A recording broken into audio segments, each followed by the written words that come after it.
मला वाटत हे काम नको आम्हाला. मड्याची राख, सोनं, संसार हे सारच विपरीत आहे. लोक नावं ठेवतात. त्याचं काय जातं? माझी चूल बंद झाल्यावर कोण पेटवणार आहे का? भूतासारखं हे हिंडणं चांगलं नाही. मला भीती वाटते म्हणून म्हणते. मसनवट्ट्यात भूत असतात असं तुला कोणी सांगितलं? अगं, ही मुंबई एक भूतांचा बाजार आहे. खरी भूत घरात राहतात आणि मेलेली त्या मसनवट्ट्यात पुजतात. भूतांची पैदास गावात होते, रानात नाही. मुंबई चाळून मला काम मिळालं नाही, पण मड्याची राख चाळून सोनं मिळालं. डोंगर फोडला तेव्हा 2 रुपये दिले मला, पण आता सहज ती राख मला 10 रुपयेही देते.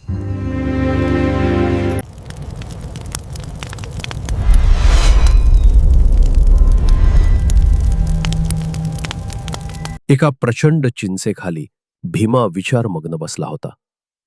त्याच्या हृदयात भयंकर हुरहुर उठली होती. त्याला त्या मेलेल्या सावकाराची ओढ लागली होती. त्याचा आत्मा कित्येक वेळा त्या गावच्या स्मशानात जाऊन परत त्या चिंचेखाली येत होता. हा भीमा अंगापिंडानं जबरा होता. तो भर पहिलवानासारखा दिसे.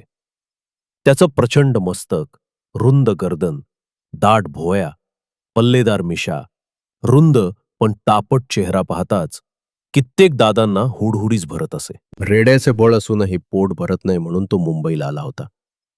मुंबईत येऊन त्यानं काम मिळावं म्हणून सगळी मुंबई पालथी घातली होती, पण त्याला काम मिळालं नव्हतं. आपणाला काम मिळावावं, आपण कामगार व्हावं, पगार आणावा, बायकोला पुतळ्यांची माळ करावी, अशी कित्येक स्वप्न फाटून भीमा निराश होऊन त्या उपनगरात जंगलात आला होता. मुंबईत सर्व आहे, पण काम आणि निवारा या 2 गोष्टी नाहीत. यामुळे त्याला मुंबईचा राग आला होता आणि त्या उपनगराजवळ येताच शेजारच्या डोंगरात एका खाणीत त्याला कामही मिळालं होतं.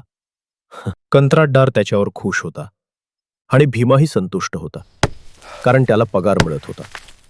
परंतु 6च महिन्यात ती खाण बंद पडली आणि भीमावर बेकारीची कुऱ्हाड कोसळली. आपलं काम सुटलं ही वार्ता ऐकून भीमा भांबावला. उपासमार त्याच्या पुढे नाचू लागली. क्षणात तो विवंचनेच्या डोहात बुडाला. उद्या काय हा एकच प्रश्न तो स्वतःला विचारू लागला.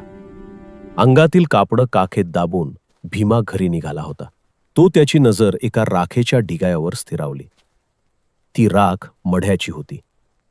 इतक्यात त्या राखेच्या ढिगावर काहीतरी चमकलं. तसा भीमा पुढे आला. त्याने वाकून निरखून पाहिलं. तिथे एक तोळ्याची सोन्याची अंगठी होती. ती चटकन उचलून भीमानं करकरून मूठ दाबली. त्याला आनंद झाला. 1 तोळा सोनं, आणि तेही मढ्याच्या राखेत, ह्याचा त्याला हर्ष झाला. मढ्याच्या राखेत सोनं असतं याचा त्याला नवा शोध लागला. जगण्याचा नवा मार्ग सापडला आणि दुसऱ्याच दिवसापासून भीमा त्या प्रदेशात सर्वत्र हिंडू लागला. नदी नाल्यातील मसनवटे तुडवू लागला. प्रेताची राख जमवून तो चाळणीन चालू लागला आणि रोज त्या राखेतून सोन्याचे कण काढू लागला.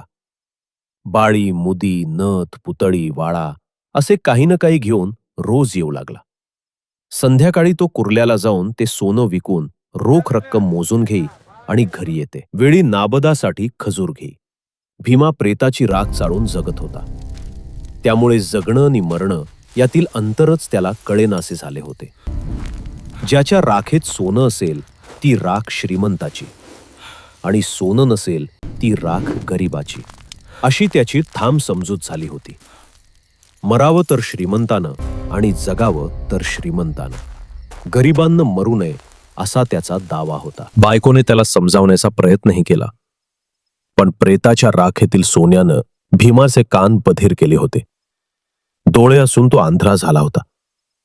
त्याला दिसत होते ते म्हणजे फक्त स्मशानातील सोनं. शुभ मंगल हो, शुभ मंगल हो, मंगल